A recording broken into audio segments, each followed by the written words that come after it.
Shri Ram Jai Ram Jai Jai Ram Shri Ram Jai Ram Jai Jai Ram Shri Ram Jai Ram Jai Jai Ram Shri Ram Jai Ram Jai Jai Ram Shri Ram Jai Ram Jai Jai Ram Shri Ram Jai Ram Jai Jai Ram Shri Ram Jai Ram Jai Jai Ram Shri Ram Jai Ram Jai Jai Ram Shri Ram Jai Ram Jai Jai Ram Shri Ram Jai Ram Jai Jai Ram Shri Ram Jai Ram Jai Jai Ram Shri Ram Jai Ram Jai Jai Ram Shri Ram Jai Ram Jai Jai Ram Shri Ram Jai Ram Jai Jai Ram। Chhath पूजा का ये पर्व आज प्रातः समाप्त हुआ। जैसा कि इसमें लिखा हुआ है, छठ पर्व पहले तो आज सोते हुए सूर्य को नमन किया गया और फिर उगते हुए सूर्य को नमस्कार किया जा रहा। समस्त महिलाएं इसमें अपनी तरफ से उगा हो सूरज देव कह रही हैं और मालिनी अवस्थी ने अपने कलम से लिखा है कि पूरब से पश्चिम तक महापर्व प्रकाशमान हुआ। आस्था की डेहरी पर छठ का प्रकाश फैला हुआ है। ये सभी लोग अपने अपने ढंग से छठ पूजा की मना रहे हैं। मन्नत पूरी हुई तो हमने व्रत रखा, ऐसा भी लोग कह रहे हैं। पहुँचे दंडवत करने। इस अपॉइंटमेंट हुआ, बता रहे हैं कि बहुत सारे लोगों ने, जिन लोगों की मनोकामना पूरी हुई है, उस मनोकामना के आधार पर उन्होंने रखा। जिन बहुत से ऐसे लोग हैं, असंभव को संभव कर देने की क्षमता है छठ मैया में, ऐसा भी देवी देवताएं बहुत सी औरतें कह रही हैं। तो इस प्रकार हम देख रहे हैं कि यह पूरी तरह से ये उगते हुए सूर्य को अर्घ दिया गया। पूरे विश्व में छा जाने वाला ये त्यौहार भारतवर्ष के पूर्वांचल से, मतलब यूपी बिहार कह सकते हैं, से चल करके ये त्यौहार विदेशों में अपनी अमिट छाप बना चुका है। ऐसा तमाम सारे लेखकों ने अपनी तरफ से लिखा है। पूरब से पश्चिम तक का इसका विस्तार हो चुका है। अपने देश में तो जहाँ जहाँ पर बिहारी लोग गए हुए हैं, जहाँ जहाँ इन लोगों ने अपनी बस्ती बसाई है, इस त्यौहार की सबसे बड़ी विशेषता यही है कि यह त्यौहार 2 दिन का तो विशेष रूप से रहता ही है। उसमें एक में तो सूर्य जो अस्त हो रहा है, अस्ताचल की तरफ जा रहा, तो उस सूर्य को नमस्कार कर रहा है, उस सूर्य को नमस्कार किया जा रहा। और दूसरे दिन सवेरे जब सवेरा होगा, सूर्य जब उदय होगा, तब हम उनको नमस्कार करेंगे। ये बहुत कम प्रचलन में आता है देखने को, लेकिन एक यही ऐसा त्यौहार है जो हम लोगों को एक बड़ी भारी शिक्षा दे रहा कि वास्तव में हम लोग मुहावरे में तो ये कहते हैं कि डूबते हुए को कौन सूर्य नमस्कार करता है, जो अस्ताचल की तरफ जा रहा है, या यूँ कह लीजिए कि जो आँखों से ओझल हो रहा है और अपने जाते जाते अंधेरा छोड़ कर जा रहा, ऐसे सूरज को नमस्कार कौन करेगा। हमें तो दीपक की आवश्यकता है जो दीप जले और वो अंधेरा को दूर भगाए। अच्छा, ये काम दिन भर तो सूरज ने किया, शाम को जाते समय उसने यही काम छोड़ के चला गया। अब दूसरे दिन वो सूरज उगेगा, इस आज विश्वास के साथ रात भर लोग फिर व्रत रख रहे हैं कि भाई ये एक हम लोगों ने एक गीत पढ़ा था, सुना था कभी उसमें फिल्मी दुनिया में, कि इसमें लिखा था कि किसके रोके रुका है सवेरा। रात चाहे जितनी अंधेरी हो, रात जितनी अंधेरी हो, सुबह उतनी संगीन होगी, गम न कर घनेरा, किसके रोके रुका है सवेरा। किसके रोके रुका है सवेरा, किसके रोके रुका है सवेरा। रात जितनी संगीन होगी, सुबह उतनी रंगीन होगी, गम न कर गर ये बादल घनेरा, किसके रोके रुका है सवेरा। मैं इस गीत को सिर्फ यहाँ पर इसलिए कोट कर रहा हूँ कि सवेरा किसी के रोके रुकेगा नहीं। पूजा पाठ हो चाहे ना हो, उसको तो अपने ढंग से आना है और जाना है। इस पर्व के बीच में ये मनाया जा रहा है, तो ये देवता हमारे सूर्य नारायण हैं जिनकी ये उपासना की जाती है। तो इसमें तो दो देवताओं का विशेष रूप से नाम लिया जाता है। एक तो छठ मैया जो दिखाई नहीं पड़ती, उनकी कोई मूर्ति नहीं है, किसी प्रकार का कोई भी कैलेंडर तक भी नहीं है कि कोई रूप रंग आकार साकार कोई बनाया जाए, कोई मंदिर हो, कुछ हो, ऐसा कुछ नहीं है। और ना किसी बिहारी को इस बात की हम जानकारी। बड़े बड़े एक से एक लर्नड विद्वान लोगों को से भी हमने बातचीत की, तो उन लोगों ने कुछ टाल मटोल उत्तर दिया, ये नहीं बताया कि भाई देवी जी कौन सी है। और सूर्य को तो सभी लोग देख रहे हैं कि भाई सूर्य अस्ताचल में भी जा रहा है और पूर्वांचल में भी आ रहा है, पूरब से प्राची से उसकी क्या कहना चाहिए लालिमा प्रस्फुटित होती है, और अरुणोदय काल का समय होता है, उस वक्त ये लोग फिर अर्घ देते हैं। अच्छा, अब इन सब चीज़ों के बीच में एक महत्वपूर्ण बात जो है वो नारी के जीवन की एक बड़ी घाड़ी घटना है, जहाँ तक हम समझ पाए हैं। अभी मैं आपको बता दूंगा, सच्चाई ये है कि इस औरतों को क्या चीज़ चाहिए। महिलाओं को सबसे ज़्यादा सुहाग क्या हो सकता है कि हमारा सुहाग अमर रहे, हमारी मांग हमेशा कहना चाहिए लालिमा युक्त रहना चाहिए, लाल एक किरण की तरह से उस पर प्रज्वलित होनी चाहिए। दूसरा, हमारी गोद हरी भरी रहे, हमारी गोद में लाल लाल गोपाल रहें। और यदि ऐसा नहीं है, वैसे तो मांगने के लिए तो सभी जितने भी देवी देवता हैं, चाहे वो 33 करोड़ हो, चाहे 33 हो, चाहे 3 हो, चाहे 10 हो, जो भी हो, हम नहीं कुछ कहना चाहते, लेकिन सभी देवी देवताओं से लोग एक ही चीज़ मांगते हैं कि भाई हमें मेरा अनुकूल धन संपदा मिल जाए, अंदर दुकान मकान मिल जाए, मेरा आदमी हमेशा अजर अमर रहे, हमारे घर में अच्छे से अच्छी औलाद हो, सब लोग ऊँचे ऊँचे पद पर हों। लेकिन सब कुछ मांगने के बाद एक बात मांगने को रह जाती है कि हमें सद्बुद्धि दो। कोई मांगता है? कोई नहीं मांगता, कोई नहीं मांगता। कभी किसी ने हमने आंचल फैला करके कभी किसी को मांगते हुए नहीं सुना कि वो ये कहता हो कि भाई मुझे सद्बुद्धि दो, कम से कम ये जो द्वारे है उसका इस्तेमाल कैसे किया जाएगा। नहीं, बस वो कहते हैं। अब मैं देवी की जब गाए जाते हैं तो उसमें भी कहते हैं कि मैं तो मांगू माँ तुमसे, मैं तुमसे, मेरे दिल में एक छोटा सा कोना। अब सोच सकते हैं कि करोड़ों लोग एक एक कोना मांगेंगे माता जी से, तो कितना कोना हो जाएगा भाई। और वो कोना देते देते तो थक जाएंगे। अच्छा, वो कोना लेके करेंगे क्या? लेकर के सिवाय युद्ध के दूसरा कोई चारा नहीं है, क्योंकि आप तो कोना लेके चले जाएंगे, बाद में कोने के जो मालिक हैं वही मर मिटेंगे। तो ऐसी चीज़ न मांगे जो नश्वर संसार से जुड़ी हो। यहाँ पर क्या चीज़ मांगा जा रहा कि हम अपने पति का सुहाग मांग रहे हैं, हम अपने पति के अमरता का, उनके कहना चाहिए दीर्घायु के लिए हम ये व्रत रखा जा रहा है। इसमें तमाम सारी औरतों ने ये भी बात लिखी है कि हमारी मनोकामना पूरी हो गई, हमारे घर में मेरी औलाद पैदा हुई जो कभी दिन से नहीं हुई थी, तो हमने इनका व्रत रखना शुरू कर दिया। तो अब इन सब चीज़ों के बीच में एक बड़ी खास बात जो हमने आपको बता रहा है, अभी हम उस चीज़ को नहीं बता रहे। सच्चाई है कि इस त्यौहार को जब भी कभी शुरू किया गया होगा, जब भी शुरू हो गया होगा, कोई दीर्घायु नहीं समझ में आती, बहुत अधिक 200 साल, 400 साल मान लीजिए, इससे ज़्यादा नहीं हो सकता। तो उस समय हमारे देश में जो स्थिति थी नारियों की, वो बहुत ही गमगीन थी, बहुत ही दुखद थी। और वो शादी बाल विवाह हुआ करते थे। बाल विवाह होने के बाद वो घर में आ जाती थी। आने के बाद वो घर की चार दीवारी के बीच में एक प्रकार की कहना चाहिए कि एक पिंजरे में बंद तोता मैने की तरह होती थी। और बाल विवाह हो गया, उसके बाद अगर उनका जो शौहर है, पति है, परमेश्वर है, उसका जीवन धन है, वो कमाने माने जा रहा है, तो विदेश जाएगा तो विदेशिया बन जाएगा। तो वो घर में रह करके उसके वियोग में तमाम सारी अपना बिरहा गीत गाते थे, जिसका एक हिंदी में नाम आया, पूर्वांचल में बिरहा जिसे कहते हैं। बिरहा माने क्या? जो बिरहा से जुड़ा हुआ गीत है उसका नाम बिरहा गाया जा रहा है। और उनके वियोग में आया तो सच में यह है कि वो औरतें अपने पति की आने की प्रतीक्षा में इस तरह गीत गाती थी। और घर में क्या होता था? घर में ही होते थे कि सास ससुर ये लोग कहते थे कि भाई इतने दिन हो गया और अभी तक इसके घर में इसके गोद हरी भरी नहीं हुई है, तो उसको वो लांछनित करती थी। बहुत ज़्यादा कहना चाहिए मेंटल टॉर्चर, मानसिक रूप से ताड़ना प्रताड़ना देती थी, यहाँ तक कि बाँझ भी कह देती थी। और वो कहती थी कि भाई अब तो इसके औलाद इससे नहीं होने वाली है, हम कोई दूसरी शादी कर देंगे। इसको ऐसा करके एक एक घर में दो दो लड़कियों का होता था। तो ऐसे चलन भी हुए हैं। तो उस स्थिति में ये औरतें कहाँ जाती थी?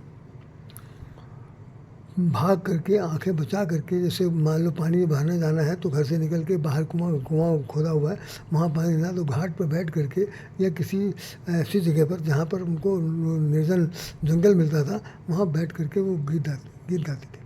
उन गीतों में यही सिर्फ दर्द की पीड़ा होती थी। हमने जितने भोजपुरी गीत सुने हैं, उन गीतों में सबसे ज़्यादा आज के भोजपुरी की बात नहीं कर रहा हूँ। उन गीतों में सबसे ज़्यादा दर्द भरा होता था और वो मनाती थी, भगवान से प्रार्थना करती थी कि हे प्रभु, हे मैया, हे देवी, हे मेरे मतलब जो भी उस वक़्त उनकी समझ में आता होगा, तो कहते थे कि हमारी गोद हरी भरी कर दो, नहीं तो हम घर में रहने लायक नहीं रह जाएंगे। क्योंकि सास ससुर तुरंत चाहते थे कि घर में कोई लाल गोपाल आना चाहिए।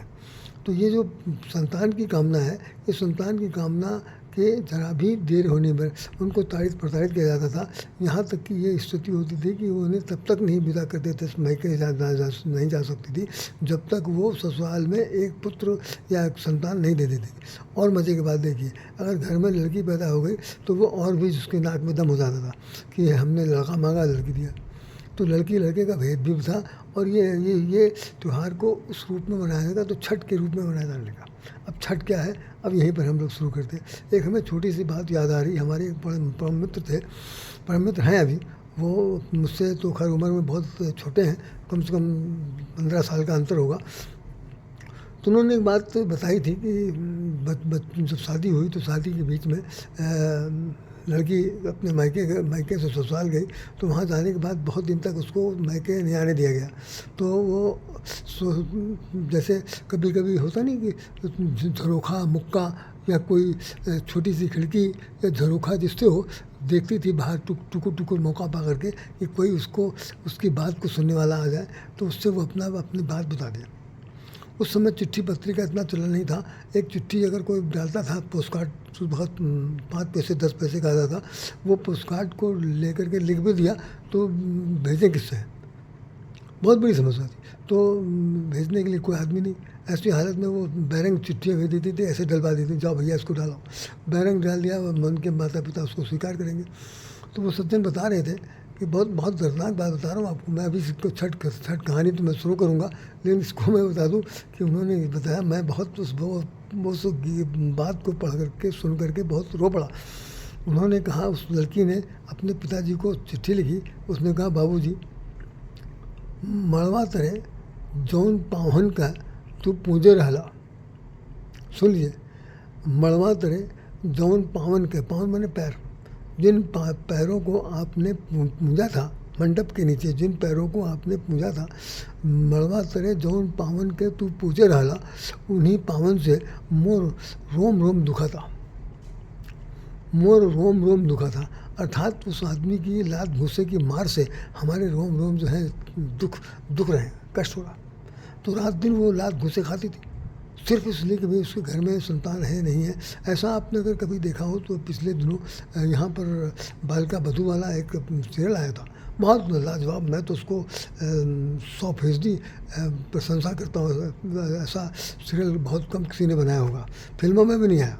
खैर, तो उसमें भी बालिका बधू के साथ शुरुआत के तौर में उसकी जो सास है, जिसे सास कह सकते हैं, सासू माँ कह सकते हैं, या जो भी नाम उसमें दिया गया हो उस तरह कहा जाता। तो खैर, तो उसको चिट्ठी पढ़ करके पिताजी जो हैं वो आए और उसमें अपनी बेटी को लिवा ले गए कि भाई वो अपना दुख दर्द नहीं व्यक्त कर सकती, तो बैरंग चिट्ठी उसने भेजी। तो यही स्थिति है कि यहाँ बिहार में प्रायः ऐसा सुनने में आया मुझे कि वहाँ पर ख़ासतौर से लड़कियों का पैदावार बहुत ज़्यादा थी, पुरुष वर्ग बहुत कम पैदा होते थे। तो ज़्यादातर कई बार जिनके घरों में लड़का पैदा होता था उनको पहले से ही बयाना ले लेते थे कि भाई ये लड़का जो है हमने ले लिया, मेरी बेटी के साथ उसकी शादी होगी। और यहाँ तक कि बहुत जो धन्ना सेठ लोग थे वो लोग बच्चों को अपहरण भी कर लेते थे। ऐसी भी स्थिति आई। खैर, हम इन सब चीज़ों पर नहीं जाना चाहते। अब सच्चाई क्या है, अब उस पर आइए कि छठ माता जो कौन है और देवता कौन है, सूर्य। क्योंकि आप खुद ही देखिए कि छठ मैया की पूजा होती है और सूर्य नारायण की उपासना की जाती है। तो सूर्य नारायण जो है पुल्लिंग है, पुरुष में है, और स्त्रीलिंग में है मैया।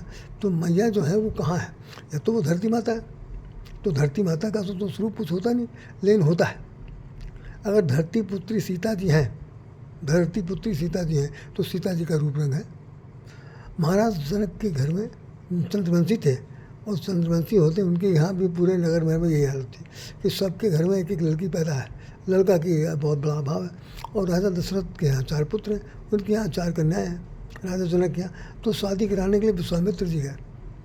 तो विश्वामित्र जी ने उन चारों लड़कों की शादी वहाँ पर किसी एक मंडप में करवा दिया।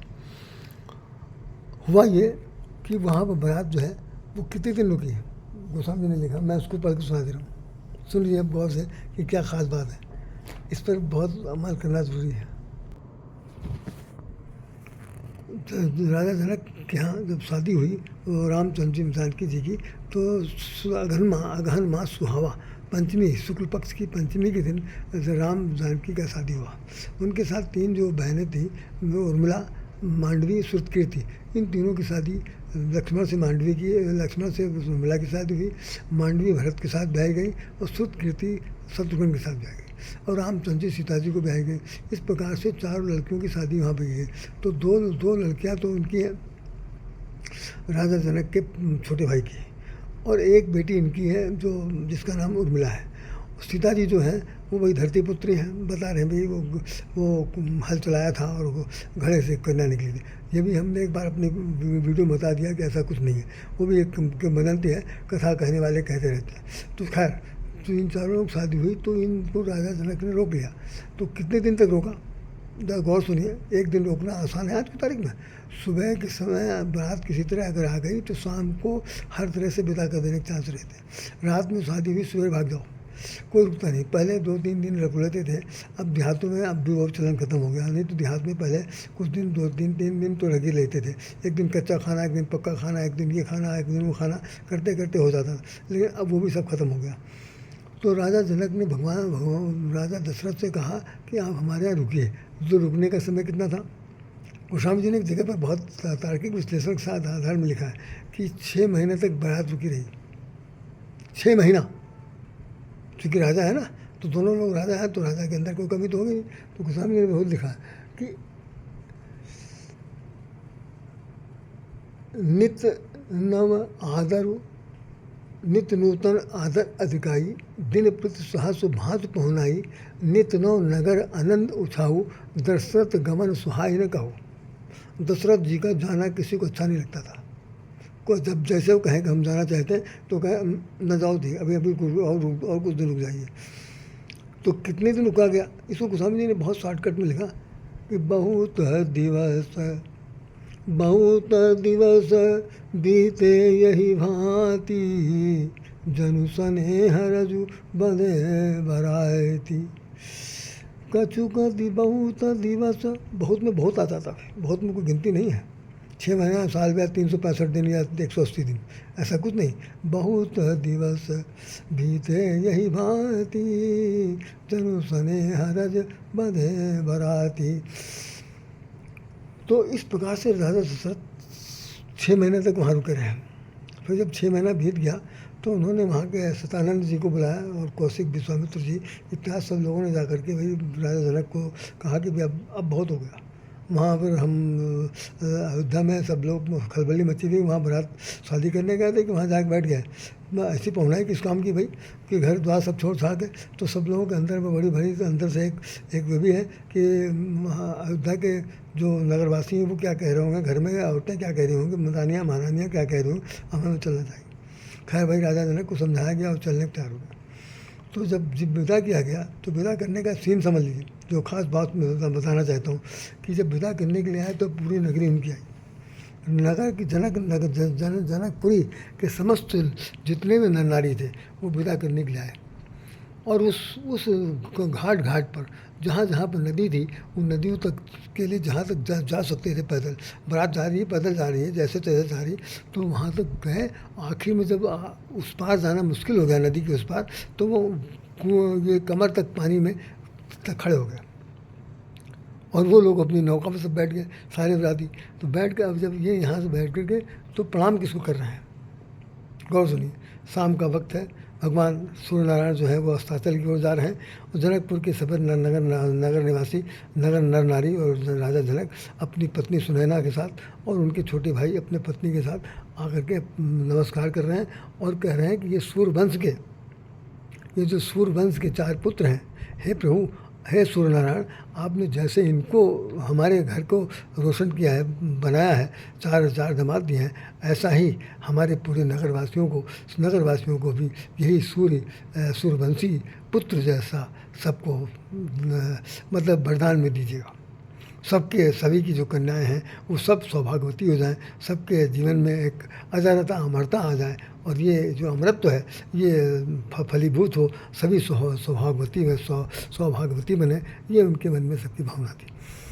तो वो प्रार्थना कर रहे हैं सूर्य नारायण को। अब भाई ये प्रार्थना रात भर की हो गई। सवेरे के समय क्या होगा, सवेरे जब सूर्योदय होगा तो फिर कहा जाएगा कि आपको हमने रात में प्रार्थना की थी, याद है आपको? कम से कम इतना तो महाराज कृपा करिएगा कि जैसे ही आप उदय हुए हैं ऐसे ही हमारे इस नगर वासियों के जीवन में भी फिर से सूर्योदय होना चाहिए। सबसे बिहान सुंदर भोर, सुंदर लालिमा युक्त जीवन होना चाहिए। सारी मेरी जो इस नगर की बेटियां हैं इन सब का सुहाग अमर हो जाए और आप एक एक वर के रूप में एक एक पुत्र सबकी गोद में दे दीजिए। तो ये देवताओं, ये सूर्य नारायण से प्रार्थना की गई। इसीलिए इसमें लिखा होगा कि जागो है उदय हो सूरज देवता उगे और अब ऐसा कम से कम उठ के क्या करेंगे, तो हमको आशीर्वाद दीजिए। तो सूर्य नारायण चूँकि रघुवंश उन्हीं का है, तो रघुवंश के 4 पुत्र यहाँ पर शादी के लिए आए हुए हैं। तो यहाँ पर शादी जैसे रघुवंश के 4 पुत्रों को ही है, ऐसी ही शादी यहाँ के नर नारी अपने बच्चों की कराना चाहते हैं। उसके लिए सूर्यवंश के सूर्य देवता से प्रार्थना कर रहे हैं। यही है इसका मूलभूत रहस्य है। और 6 महीने का जो चक्कर है, जो 4 दिन जो चलता है, उसमें क्या है कि आप जरा अगहन से जोड़िए। तो अगहन पूरा बीत गया, अगहन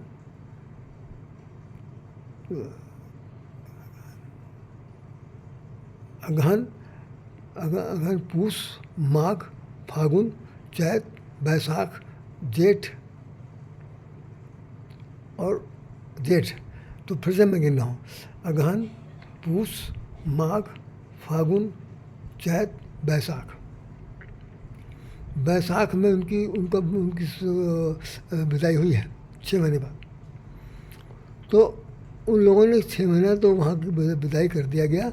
उसके बाद 6 महीने की जो अवधि को कम करते करते सभी जो महिलाओं थी ना, वो 1 साल जो होता है, जैसे होता है ना कि यानी वैवाहिक जीवन की प्रथम वर्षगांठ तक उन लोगों ने जानकी जी के विवाह के लिए हर जो पंचमी की तिथि आती थी बैसाख के बाद, तब तक वो लोग उन लोगों की पूजा पाठ करते रहे।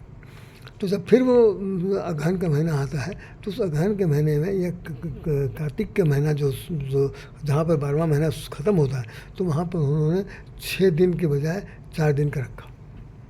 तो जो 6 दिन का व्रत था, जो 6 महीने की चीज़ थी, वो 6 दिन में बदल गई। 6 दिन के बाद वो 3 दिन में बदल गई। 3 दिन के बाद 2 दिन में बदल गई। और कार्यक्रम ये चौथे दिन से होता है, 4 दिन का, कि आज ये खरगा खाया, आज फरगा खाया, फिर उसके बाद ये किया, इस किया। तो कुल मिलाकर के ये वास्तव में शादी विवाह का इसमें प्रसंग है। और ख़ासतौर से उन गोदी हरी भरी रहने के लिए। और सूर्यवंश के समस्त सूर्यवंश के जो पुत्र हैं, उन पुत्रों के अनुसार, उन पुत्रों के ही स्वरूप में राजा जनक अपने पूरे नगरवासियों के घर में राम लक्ष्मण जानकी जैसा ही वर कन्या का विवाह संबंधी ये वो प्रार्थना करते हैं, यही सब नानी करते हैं। तो यही इसमें प्रार्थना की जाती है। इसमें देखिए, हम अगर 1-2-3 लाइन सुनाना चाहें तो इधर सुन लीजिए, हम ज़्यादा गा भी नहीं सकते। इसमें लिखा है, जरा सा देखिए, 2-3 औरतों ने कहा है कि उगा है सूरज देव भेल बिन सरवा, अर्घ के वे रे बैरवा, पूजन के रे भिरवा है। ये अर्घ देने का समय है और पूजा करने का समय है, उगिए। दूसरी तरफ ये लिखती हैं, अर्घ लो आदित्य भोर भई, फूटी किरणियाँ लेके लाली, झूमे कोपल बाली बाली। ये भी मैं वही सूर्य के लिए कहा जा रहा। और शीतल बहरिया शीतल दूजे पनिया, कब देवता तू आके दर्शनिया। बस कुल मिलाकर के दर्शन देना है, सूर्य नारायण को प्राथमिकता देना है, सूर्य नारायण को जीवन में उतारना है, सूर्य नारायण के प्रभुत्व को, उनके प्रभाव को, उनके स्वरूप को संतान की संतति के रूप में पाने के लिए जो चेष्टा की जा रही है, वही ये छठ पूजा है। और जो जानकी जी जो हैं, वही छठ मैया है, वही छठ मैया। अगर वो उनकी शादी ना होती तो छठ मैया का कोई दूर नाम नहीं था। तो जो छठ मैया ने को जो जैसे आपने रामचंद्र जी दिया है, ऐसे छठ मैया आप हम लोगों की भी गोद हरी भरी करिएगा, हमारे लोगों की भी जो सोनी मांग है उसको सजा दीजिएगा। जैसा आपने अपने लिए सुहाग मांगा है, ऐसा हमारे लिए भी वरदान दे दीजिएगा। यही इस बात की कहावत क्या है। तो इन शब्दों के साथ मैं अपनी बात को यहीं विराम देता हूँ। बहुत समय हो गया, आप लोग भी इसको सोचिए, समझिए और महसूस करिए कि छठ मैया जो है वो वास्तव में कोई और नहीं है, वो जानकी जी हैं, जो वैसे भी उनको कहा जाता है कि आप ज़रा देखिए जानकी जी के लिए लिखा क्या है रामायण में। बहुत से लोग ने पढ़ा होगा, पढ़ करके नहीं जानते होंगे, लेकिन मैं बता दे रहा हूँ, सुन लीजिए। हमने लिखा,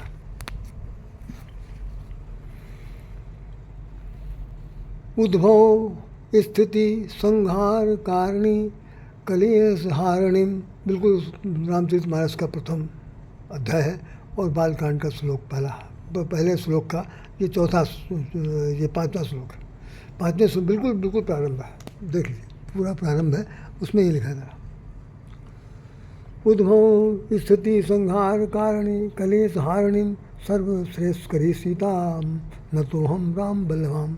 वो कह रहे हैं कि उत्पत्ति स्थिति पालन और संहार करने वाली, कलेशों के हरने वाली तथा संपूर्ण कारणों कल्याणों को करने वाली श्री रामचंद्र जी की प्रतिमा श्री प्रियतमा श्री सीता जी को मैं नमस्कार करता हूँ। तो आपने देख लिया कि ये कलेश हारिणी है और उद्भव हारिणी है। उद्भव पालन पोषण करने वाली है, जन्म देने वाली है, संहार करने वाली है, कल्याण करने वाली है। वही जानकी जी छठ मैया के रूप में इस धरती पर विराजमान है और जब तक कि धरती रहेगी, धराधाम रहेगा, तब तक छठ मैया की पूजा होती रहेगी। भले ही रहस्यपूर्ण बना रहे, लेकिन रामचरितमानस का ये उदाहरण बताता है। आप सोच सकते हैं कि गोस्वामी तुलसीदास ने आज से 500-550 साल पहले रामायण लिखी थी, तब की घटना है। तब तो ऐसा नहीं था। अब ये घटना तो सिर्फ 200 साल पहले की, 300 साल पहले की, जब ये यहाँ पर बिहारी लोग इधर उधर सब जाने लगे और यहाँ को हुआ तो जो कमी बेसी आई कि पुत्रों की तादाद कम हो गई, लड़कियों की संख्या ज़्यादा बढ़ गई, उस वक्त शादी विवाह के जो चक्कर हुए, उन सब चीज़ों को लेकर के ये व्रत रखा जाने लगा। और आज भी जो व्रत में मांगा जाता है, व्रत में सिर्फ यही कहा जाता है कि भाई मेरे घर में तो पुत्र पैदा हो, मेरे घर में मेरी मांग जो है वो सुनी ना हो, कम से कम हे सुरंधराण मुझे अपने कुल का, अपने वंश परंपरा का पुत्र सबको दीजिएगा। तो चंद्रवंशी रघुवंशी बन जाए, रघुवंशी चंद्रवंशी बन जाए। ये जो तालमेल है, इसको बैठाने का सबसे बड़ा श्रेय जो किया गया वो विश्वामित्र ने किया। तो विश्वामित्र को भी बहुत ज़्यादा कहा जाता है और कि भाई वो दोनों देशों को, दोनों प्रदेशों को, दोनों राजाओं को मिलाने का बड़ा उत्तम काम किया था। और यही उत्तम काम आज इस कलयुग में है। और कलयुग में जितने दिन तक कलयुग रहेगा, कम से कम ये त्यौहार अजर अमर होगा, अमर रहेगा, सबको मनाने के लिए है। बस मेरी सबसे प्रार्थना सिर्फ यही है कि भगवान से अब मांगने के लिए सब कुछ तो मांगिएगा, लेकिन इतना ज़रूर मांगिएगा कि भाई रॉ मटेरियल मांगना ठीक नहीं है, कम से कम सद्बुद्धि जरूर मांग लीजिएगा, क्योंकि उसके बगैर काम नहीं चलेगा। इन्हीं शब्दों के साथ राधे श्याम राधे आप सबको हृदय से नमन करता